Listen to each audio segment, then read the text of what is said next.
Good afternoon, folks. My name is Hitzemann, County Court Judge here in Hernando County. You folks are here for your first appearance. The purpose of the first appearance is so that you may be informed of the charges against you. I'll determine if probable cause exists for those charges. Probable cause simply means it's more likely than not that a crime has occurred, more likely than not that you're the person who committed that crime.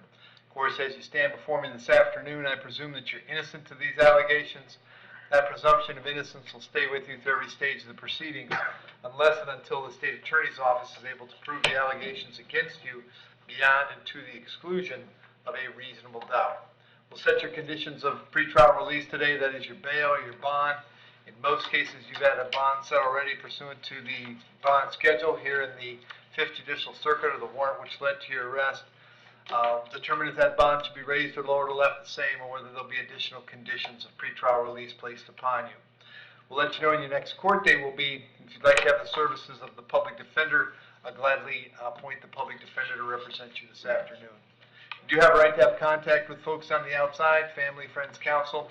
Finally, and most importantly, you're advised you do have an absolute right to remain silent with regard to the facts which surround your arrest. I encourage you to do that. These proceedings are recorded. In addition, there is an assistant state attorney in the courtroom with me. If you say something that tends to incriminate you, they will use it against you in the prosecution down the road. And I need each and every one of you there at the jail to please raise your right hands and be sworn.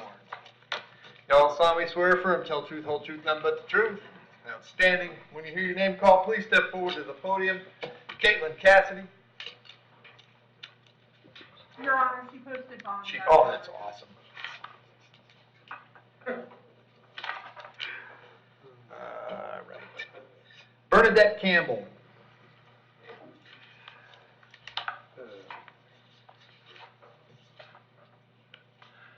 There you go. Ms. Campbell, what's your date of birth? March 24th, 1969. All right. Ms. Campbell, you're here in charge of driving under the influence. There's probable cause for the charge. As to that charge, you wish to represent yourself, you're going to hire private counsel. Would you like me to appoint the public defender? Public defender. I'll appoint the PD, State. No history, Judge. All right. And let's see. Ms. Campbell, I have an address for you on Kenway Street in Spring Hill. Is that where you live? Yes, sir. How long have you lived there? 1999. All right. Do you have a job these days? Yes. What do you do? I own a real estate company. Okay. I'm going to set your bond at $500. I'll have you back in court on December 7th. Very important that you reach out to the public defender when you get out, all right? Okay. Thank you.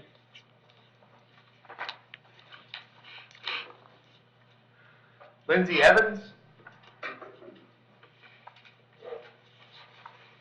Morning, Miss Evans. What's your date of birth? 1799. All right, Miss Evans, I have a warrant for you out of Sumter County. The judge that signed that found probable cause for a violation of probation and set your bond at no bond. I can't change that, so you'll wait here in Hernando at no bond until Sumter comes and gets you, all right?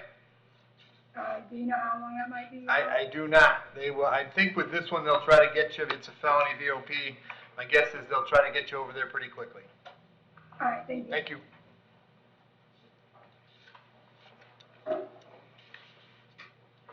Kara Harrington.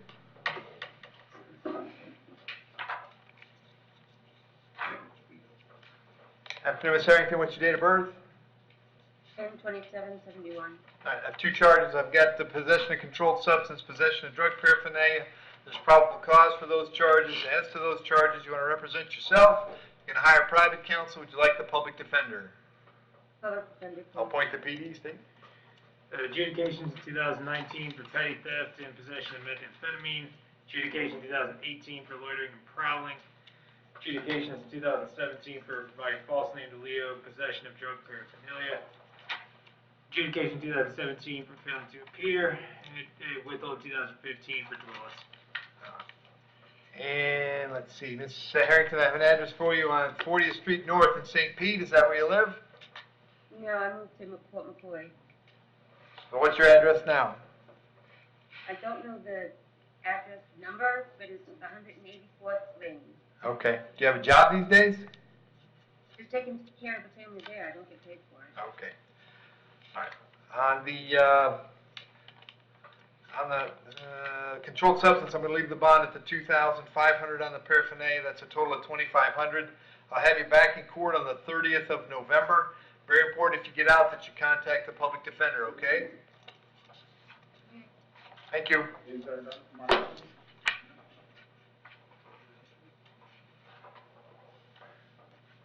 Noah Johnston?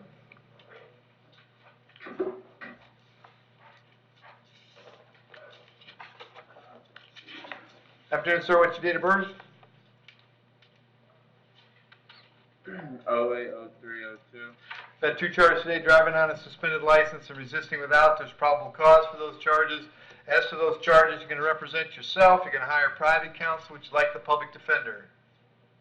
Public defender. I'll point the PD, State. Judge, we have an offer for him. To be adjudication 15 days, Hernando County Jail, fines, court costs, prosecution. Reason for that, he was adjudicated for Dwellis in August of this year, and he also has an open DUI in Dwellis and Pasco. Okay. That's kind of where we're at. Okay. Noah State says if you want to resolve this today, it'd be 15 days. You got credit for 1. If you'd rather have a chance to speak to a lawyer, then I'll go ahead and set bonds. Negative. You gotta tell me which one you're negative about, the bonds or the 15 days. The 15 days. There we go. Got an address for you on Odell Road in Dade City. Is that where you live? No, sir. Where do you live?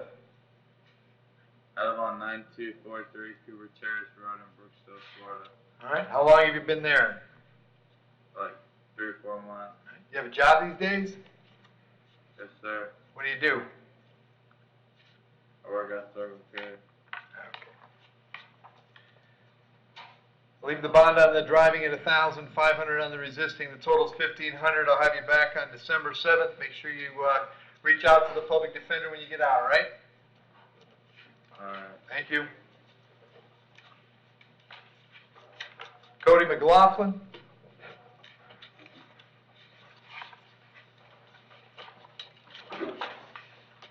Afternoon, sir. What's your date of birth? 31099.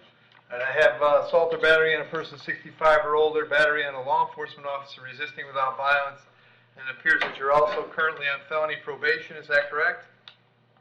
Yes, sir. So there's a probable cause arrest for the VOP.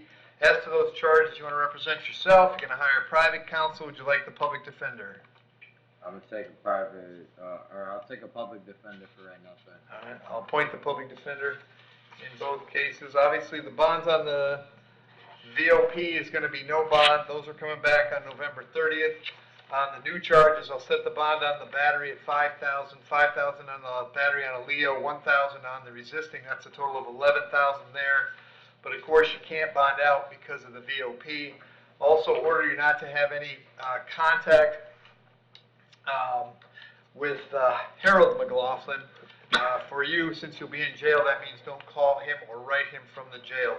All of your cases are coming back November 30th, and the PD will come see you before you go to court, okay?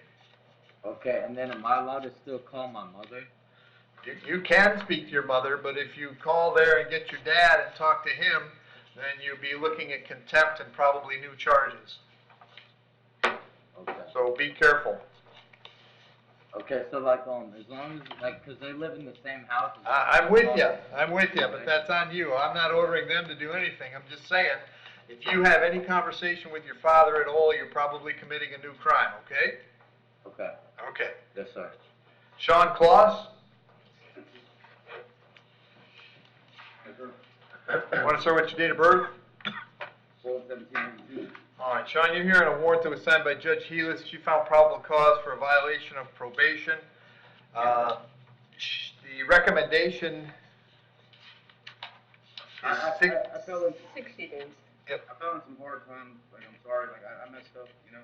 Okay, well, like I was going to say, the recommendation is 60 days in the county jail. If you'd rather have a chance to speak to an attorney first, I can do that. You'll be back in court if you don't take the deal today on the 7th of December, which is less than 30 days from now. But you will be on no bond. So you want to take the 60 now, or you want to have a chance to talk to a lawyer about it first? It's just a misdemeanor, you know, like, I'm not a threat to the anxiety. Like, I lost my job, my mother passed away, so I just didn't make it. Okay, there are two options, that's it. Take the 60 days, or tell me you'd rather speak to an attorney before you take the 60 days. You'll be back in court in 28 days. You want to talk to a lawyer? Yes. There you go. I'll appoint the public defender. The bond is no bond. I'll have you back December 7th. They'll come see you before you go to court, okay? Yes, sir. Thank you. Shane McKinney? Yes, sir. Shane, what's your date of birth? 4/12/87. Shane, you're here on a writ to bodily attachment. That means a child support hearing officer and a circuit judge determined that you owe some child support. They set a cash purge of $678. Do you have $678, Shane? I was just in here for the same thing 3 months ago, and I paid the purge to get out. Okay. Check that out. I don't know how they got this again. If this is a fault or default or something. Okay. I just now got out of this 3 months ago on the same charge. Okay. There's no way it's the same thing again. I mean, unless I'm put back. I bet he didn't bill them. Well, the purge would be the same because it's based on, I mean, you have an arrearage of over $12,000, so I understand why the purge is the same. Are you working these days? Sir, all my child support is paid up to date. I don't have any child support. They took my child support. They took my parenting away from me the last court date, and all my child support was paid up to date then. But the court cost of fees is all I owed, the $678. They brought me in here 3 months ago. I paid the $250 to get out of here. They told me I just had to pay the whatever's left over, that $678. But I've been homeless, living in the streets, like literally living in the woods for like 3 or 4 months. And I haven't had a job since the last time I've been in here. There we go. And now they got me in the same exact charge, the $678. Okay. I don't know what they got going on. Well, they keep having hearings that you don't come to. I'm telling you, I got an order signed by a circuit judge on the 14th of October, 3 weeks ago, that says that you still have an arrearage of $12,286.63. So, and the answer, of course, is whenever you paid the purges, you can't just pay the purge and think you're done. That's not what it means. You have to pay the purge and go see the child support enforcement people and find out what's going on. So when you paid whatever you paid, that wasn't everything you owe. That was the purge to get out of the contempt. Yeah. Okay. So I'll tell you what you told me that is important is that you're homeless and not working. So I'll find you're not in contempt for not paying the purge, and I'll let you go today. But understand, this isn't going away until you go to child support enforcement and figure it out. Paying a purge when you get these things won't do it. You've got to go on your own and find some way to take care of it, okay? I'm riding my bicycle straight there when I leave from here. All right, brother. They'll let you out.